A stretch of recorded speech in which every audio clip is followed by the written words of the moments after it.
दोस्तों, क्या आप जानते हैं एक ऐसा बालक जो गरीबी और अपमान में जन्मा तथा पला बढ़ा, लेकिन अपनी मेहनत, लगन और इच्छा शक्ति के बल पर इतिहास का सबसे शक्तिशाली सम्राट बन गया था, जिसके साहस, दूरदृष्टि और निर्णायक नेतृत्व ने भारत को पहली बार एकजुट किया था।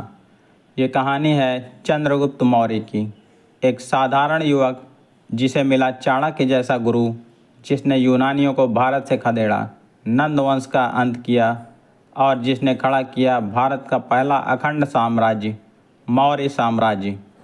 आज हम जानेंगे उनके जीवन की अद्भुत यात्रा, जो इतिहास की सबसे प्रेरणादायक गाथाओं में से एक है। तो बने रहिए हमारे साथ और आइए चलते हैं 2300 साल पहले के भारत में। प्रारंभिक जीवन और जन्म। चंद्रगुप्त मौर्य की शुरुआत। वो समय था जब भारतवर्ष छोटे छोटे राज्यों में बटा हुआ था। हर राज्य का अपना राजा, अपनी सेना और अपनी ही महत्वाकांक्षा।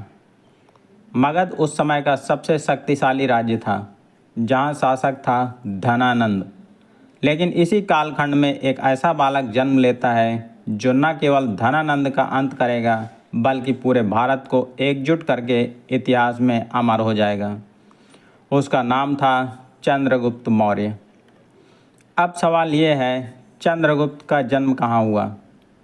इतिहासकारों में इस पर मतभेद हैं, लेकिन अधिकांश विद्वान मानते हैं कि उनका जन्म लगभग 340 ईसा पूर्व में हुआ था। कुछ बौद्ध ग्रंथों में उन्हें मौर्य वंश के क्षत्रिय कुल से बताया गया है, जबकि कुछ जैन और ग्रीक स्रोतों में उन्हें साधारण वर्ग से संबंध रखने वाला बताया गया है। कुछ मान्यताओं के अनुसार चंद्रगुप्त का बचपन गुलाम की तरह बीता। वो एक चरवाहे के रूप में काम करता था, एक परित्यक्त बालक जिसकी न तो कोई शाही विरासत थी, न कोई सुरक्षा, लेकिन उसके पास थी जन्मजात बुद्धिमत्ता, आत्मबल और साहस। इतिहासकार जस्टिन और कुरियस जैसे यूनानी लेखकों के अनुसार चंद्रगुप्त एक अत्यंत प्रतिभाशाली और करिश्माई युवक था, जिसे देखकर यह साफ लगता था कि वह राजा बनने के योग्य है। पर सोचिए, एक ऐसा भारत जहां एक साधारण बालक को राजगद्दी तक पहुंचाने के लिए न केवल ज्ञान और युद्ध कला में निपुण होना था, बल्कि उसे सभी राजनीतिक चालों, विश्वासघातों और यंत्रणाओं से होकर गुजरना था। लेकिन भाग्य को कुछ और मंजूर था।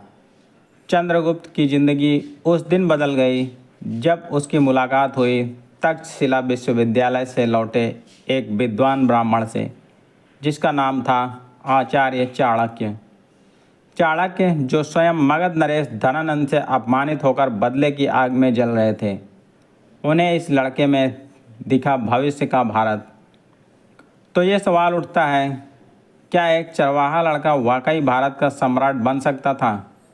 और आचार्य चाणक्य ने उसे कैसे चुना और तैयार किया? जानने के लिए जरूर देखिए अगला भाग, आचार्य चाणक्य से चंद्रगुप्त की ऐतिहासिक मुलाकात। कैसे शुरू हुई भारत के सम्राट की असली यात्रा?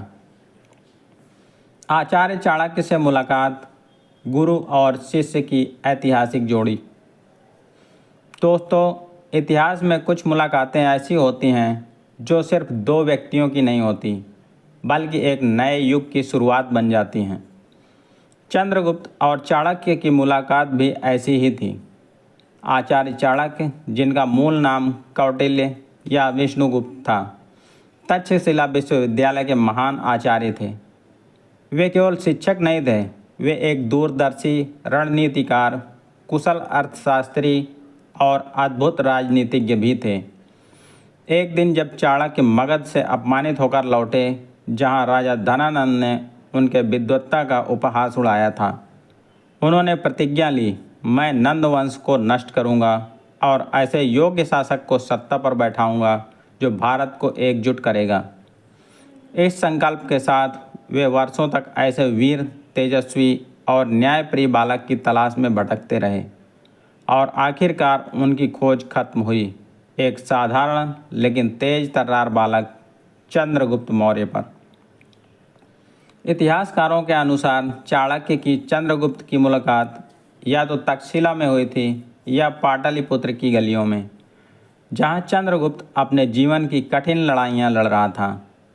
कहा जाता है कि चाणक्य ने उसे खेलते देखा और उसकी विचार शक्ति, साहस और नेतृत्व गुणों से प्रभावित होकर उसे परखा। जब चाणक्य उससे बात की तो चंद्रगुप्त के साहसी उत्तर, देशभक्ति और आत्मविश्वास ने उन्हें चौंका दिया। तभी चाणक्य ने निर्णय लिया, यही वह बालक है जिसे मैं राजा बनाऊंगा।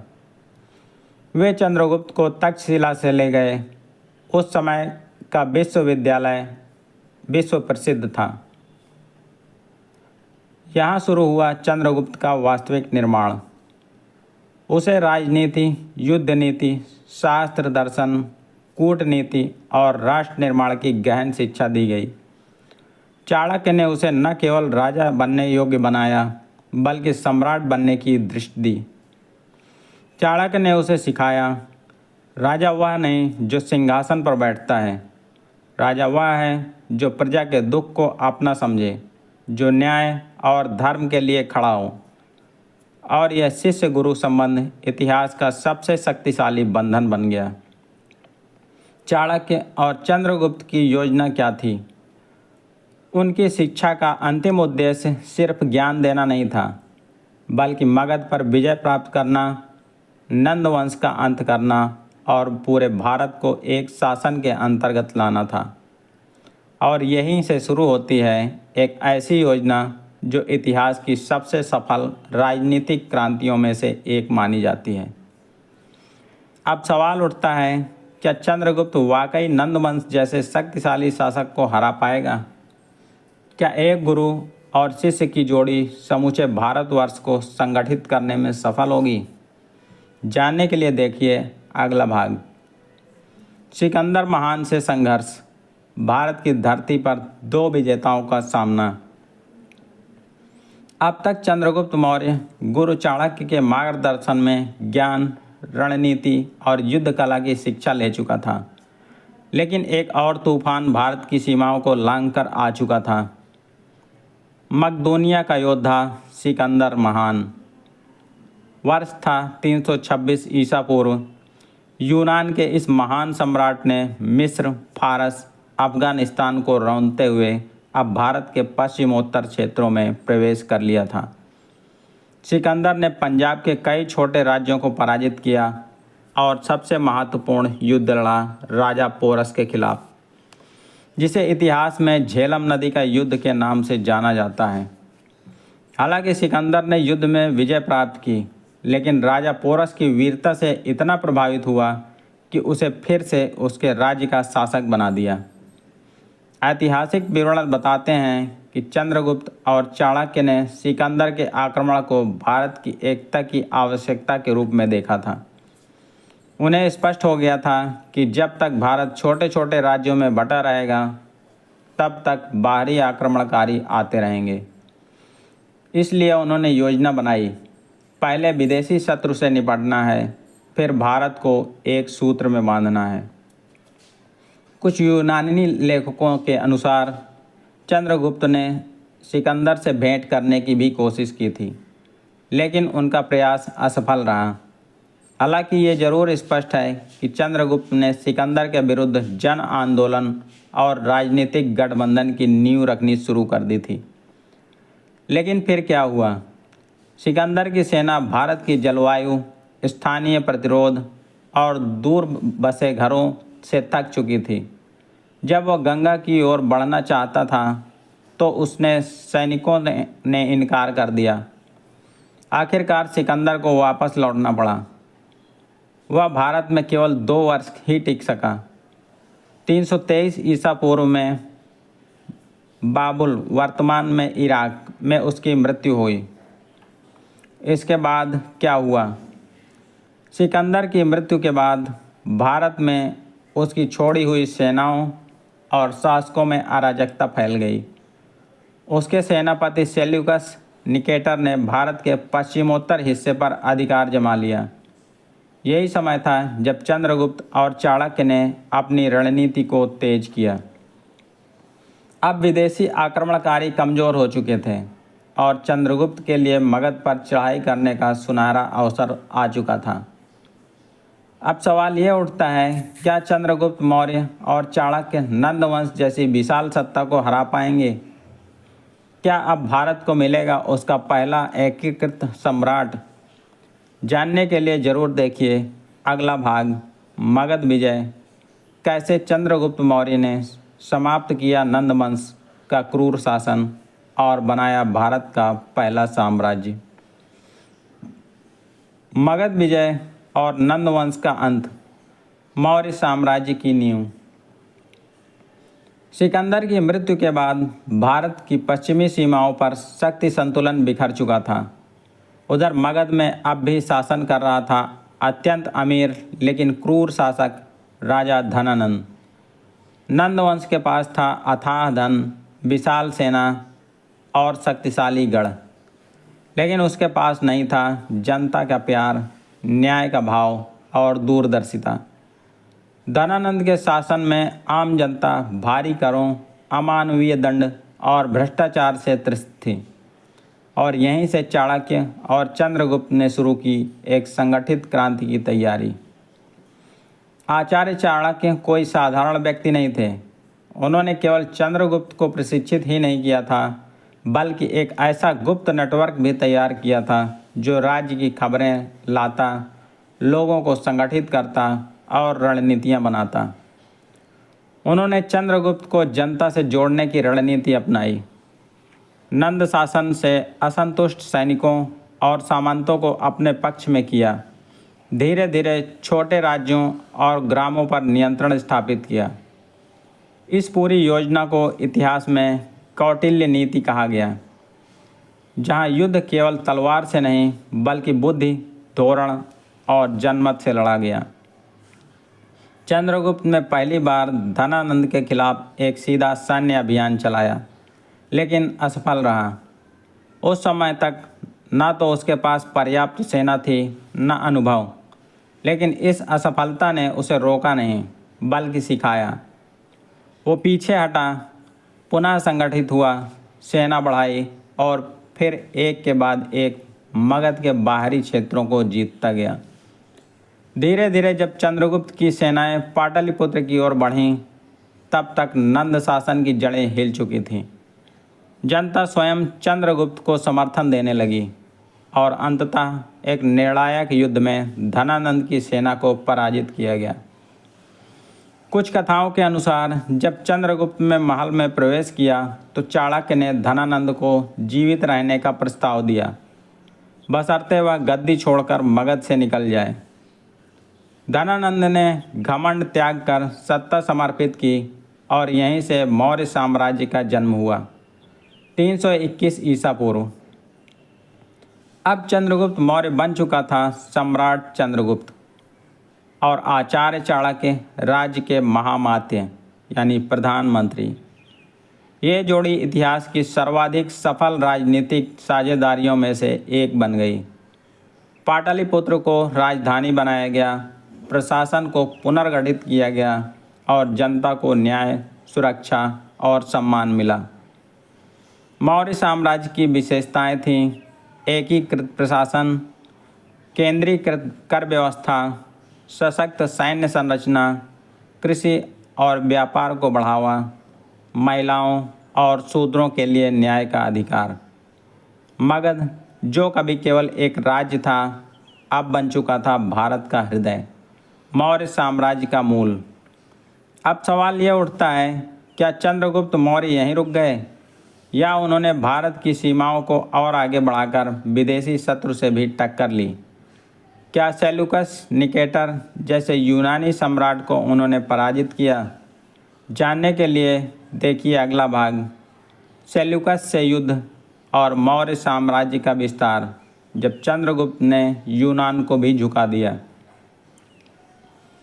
मौर्य साम्राज्य का विस्तार, भारत के पहले वैश्विक सम्राट की कहानी। 321 ईसा पूर्व में जब चंद्रगुप्त मौर्य ने नंद वंश को पराजित किया तो भारत का एक नया युग शुरू हुआ। अब वो केवल मगध का राजा नहीं था, वो था एक ऐसे साम्राज्य का निर्माता जिसकी सीमाएं हिमालय से लेकर दक्षिण के पठारों और सिंधु नदी के बंगाल की खाड़ी तक फैली थी। लेकिन असली परीक्षा अभी बाकी थी। अब लक्ष्य था विदेशी आक्रमणकारियों से भारत को मुक्त कराना, विशेष रूप से यूनानी सेनापति सेल्यूकस निकेटर से। सिकंदर की मृत्यु 323 ईसा पूर्व के बाद उसकी विशाल सेना और साम्राज्य के टुकड़े हो गए। भारत की पश्चिमी सीमाओं पर नियंत्रण रखने लगा उसका सेनापति सेल्यूकस निकेटर। सेल्यूकस ने भारत के उत्तरी पश्चिमी इलाकों पंजाब, सिंध, अफगानिस्तान और बलूचिस्तान पर कब्जा कर लिया था। लेकिन चंद्रगुप्त मौर्य और आचार्य चाणक्य के लिए यह भारत की अखंडता पर सीधा आक्रमण था। चंद्रगुप्त ने एक भव्य सेना तैयार की जिसमें 6 लाख पैदल सैनिक, 30,000 घुड़सवार, 9,000 हाथी। उसकी सेना ने सेल्यूकस की सेनाओं को ध्वस्त करते हुए पश्चिम की ओर बढ़ना शुरू किया। लगातार युद्धों और संघर्षों के बाद सेल्यूकस को पीछे हटना पड़ा।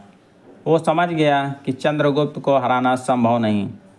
सेल्यूकस निकेटर ने चंद्रगुप्त से शांति की पेशकश की।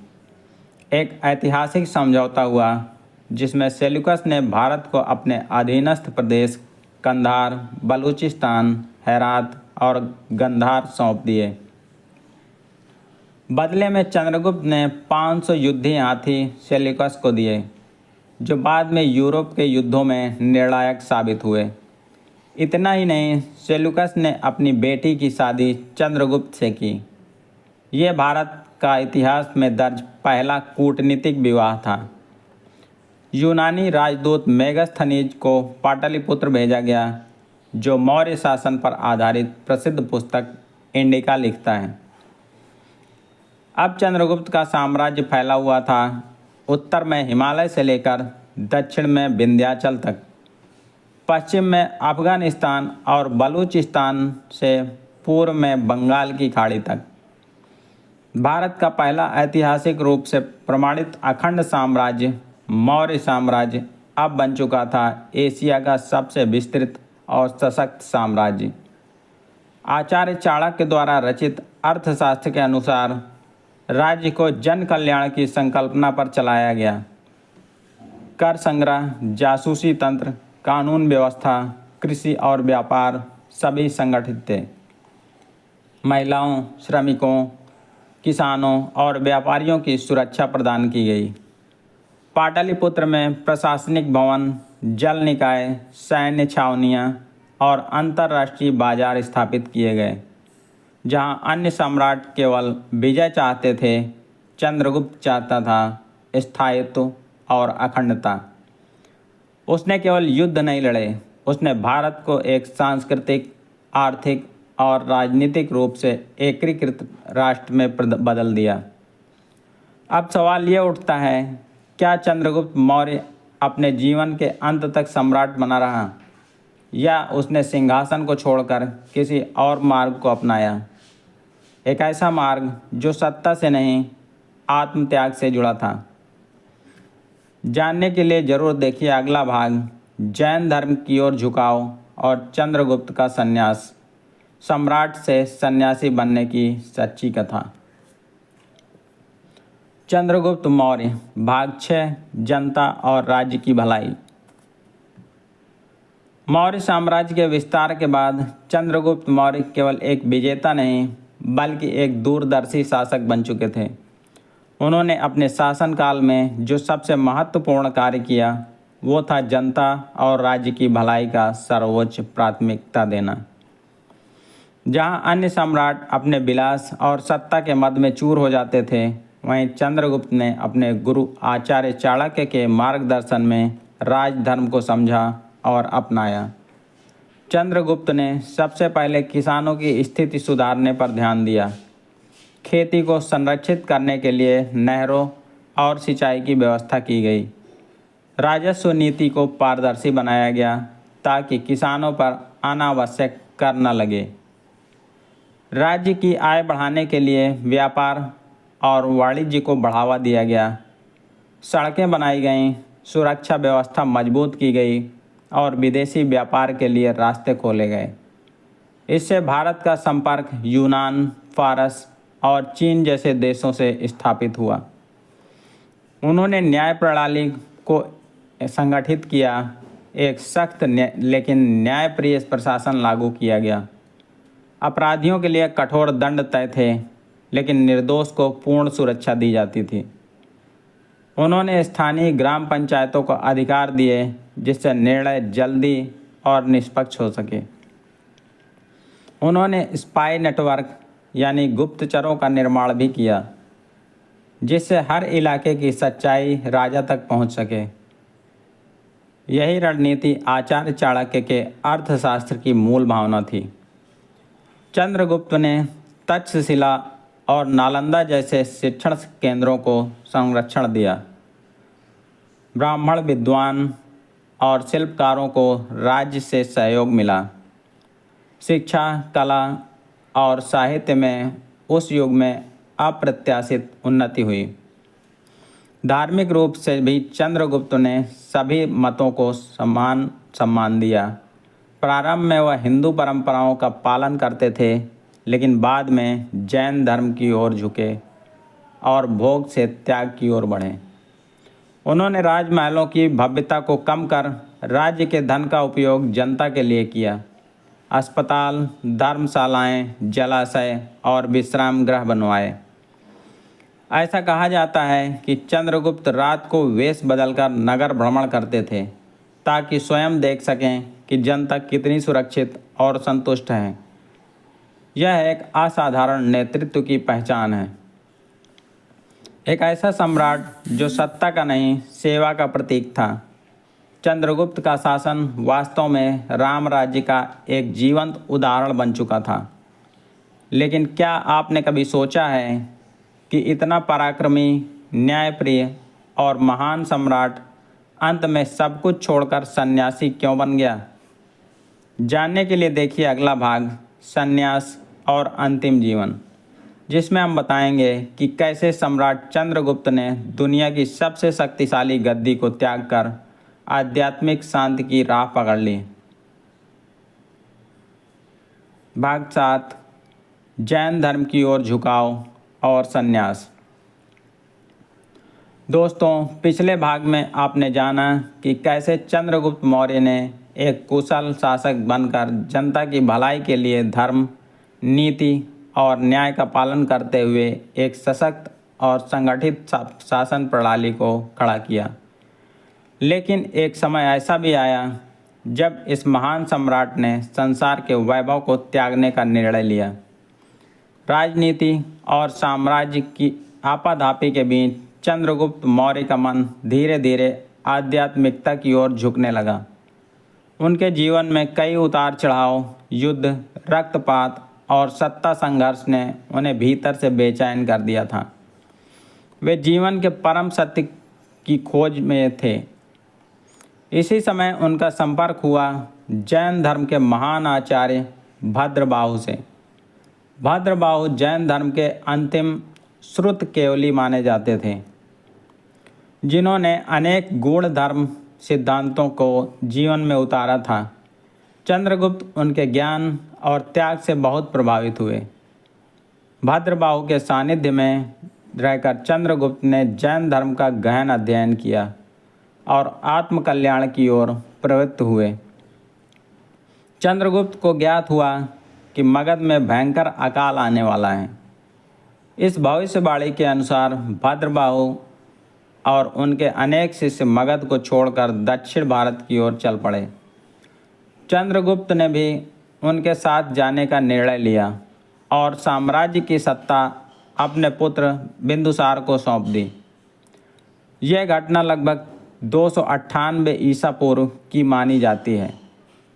भद्रबाहु और चंद्रगुप्त अपने अनुयायियों सहित कर्नाटक के श्रवणबेलगोला में पहुँचे। यही वह स्थान है जहाँ चंद्रगुप्त ने अपना अंतिम जीवन तप और साधना में बिताया। यहाँ उन्होंने सल्लेखना व्रत का पालन किया, जिसमें भोजन और जल का त्याग कर आत्मा की शुद्धि हेतु मृत्यु को स्वीकार किया जाता है। ऐसा कहा जाता है कि वर्षों की तपस्या और मौन साधना के बाद चंद्रगुप्त मौर्य ने यहीं समाधि ली। श्रवणबेलगोला में स्थित चंद्रगुप्त बासदी आज भी इस ऐतिहासिक घटना की साक्षी है। एक ऐसा सम्राट जिसने अपनी वीरता से इतिहास रचा, जिसने चाणक्य जैसे गुरु के मार्गदर्शन में साम्राज्य खड़ा किया और जिसने जीवन के अंतिम पड़ाव पर त्याग, तप और मोक्ष की राह अपनाई, ऐसा युग पुरुष कई कई युगों में जन्म लेता है। लेकिन चंद्रगुप्त मौर्य के बाद मौर्य साम्राज्य की बागडोर किसके हाथ में गई? वो क्या उसके उत्तराधिकारी भी उतने ही महान सिद्ध हुए? और सबसे महत्वपूर्ण, चंद्रगुप्त के जाने के बाद मौर्य वंश ने भारत के इतिहास को किस दिशा में मोड़ा? जानने के लिए देखिए अगला भाग, बिंदुसार और मौर्य वंश की अगली पीढ़ी। भाग 8, चंद्रगुप्त मौर्य की ऐतिहासिक विरासत। इतिहास सिर्फ तारीखों और युद्धों की कहानी नहीं है, यह उन लोगों की गाथा है जिन्होंने एक राष्ट्र की नींव रखी, एक सोच को आकार दिया और आने वाली पीढ़ियों के लिए दिशा तय की। ऐसे ही महानायक थे सम्राट चंद्रगुप्त मौर्य। उनके द्वारा रचा गया इतिहास आज भी भारत की आत्मा में जीवित है। चंद्रगुप्त मौर्य का साम्राज्य भारतीय उपमहाद्वीप के इतिहास का पहला राजनीतिक रूप में एकीकृत और केंद्रीकृत साम्राज्य था। उत्तर से लेकर दक्षिण और पूरब से लेकर पश्चिम तक उन्होंने भारत को एकजुट किया, ऐसा कार्य जो उनसे पहले कोई नहीं कर सका था। उनका साम्राज्य अफगानिस्तान, बलूचिस्तान, पाकिस्तान, बंगाल, उड़ीसा, तमिलनाडु के कुछ हिस्से और कर्नाटक तक फैला हुआ था। यह केवल भौगोलिक विजय नहीं थी, यह भारतीय एकता का प्रतीक था। चंद्रगुप्त और आचार्य चाणक्य ने मिलकर जो प्रशासनिक ढांचा तैयार किया, वह आज भी राजनीति विज्ञान और पब्लिक एडमिनिस्ट्रेशन में पढ़ाया जाता है। अर्थशास्त्र, जिसे चाणक्य ने लिखा था, उस काल की प्रशासनिक, आर्थिक और सामाजिक नीतियों का अद्भुत दस्तावेज है। चंद्रगुप्त के शासन में कर प्रणाली सुव्यवस्थित थी, सेना संगठित और अनुशासित थी, न्याय व्यवस्था पारदर्शी थी और राज्य का हर निर्णय जनता के कल्याण के लिए था। बुढ़ापे में जैन धर्म अपनाकर चंद्रगुप्त ने यह सिद्ध कर दिया कि एक राजा का असली धर्म सेवा, सत्य और आत्मशुद्धि है। जब उन्होंने राजपाट त्याग कर श्रवणबेलगोला में संन्यास लिया, तो यह त्याग धन या शक्ति से मोह भंग नहीं था, बल्कि एक आध्यात्मिक यात्रा की शुरुआत थी। उनके पौत्र सम्राट अशोक ने चंद्रगुप्त की नींव को और मजबूत किया और बौद्ध धर्म का प्रचार पूरी दुनिया में किया।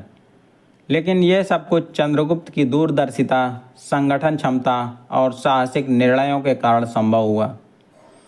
आज जब हम एक भारत श्रेष्ठ भारत की बात करते हैं, तो इसकी नींव उसी पुरुषार्थी सम्राट ने रखी थी, जिसने एक सामान्य युवक से उठकर इतिहास का निर्माता बनना चुना। दोस्तों, चंद्रगुप्त मौर्य की कहानी हमें सिखाती है कि कठिनाइयाँ स्थायी नहीं होती, लेकिन संकल्प अडिग होना चाहिए। एक योग्य गुरु मिल जाए तो साधारण बालक भी इतिहास रच सकता है। सच्ची सफलता केवल सत्ता या धन में नहीं, बल्कि समाज की सेवा और आत्मिक संतुलन में है। अगर चंद्रगुप्त झोपड़ी से उठकर सम्राट बन सकता है, तो आज का युवा भी अपने सपनों को साकार कर सकता है। बस उसे चाहिए दृढ़ इच्छा शक्ति और मार्गदर्शन। इतिहास में कुछ लोग नाम छोड़ जाते हैं, कुछ विरासत और कुछ अमर प्रेरणा। चंद्रगुप्त मौर्य ने ये तीनों छोड़ी। अब बारी हमारी है। क्या हम अपने जीवन में ऐसी प्रेरणा को जीवित रख सकेंगे?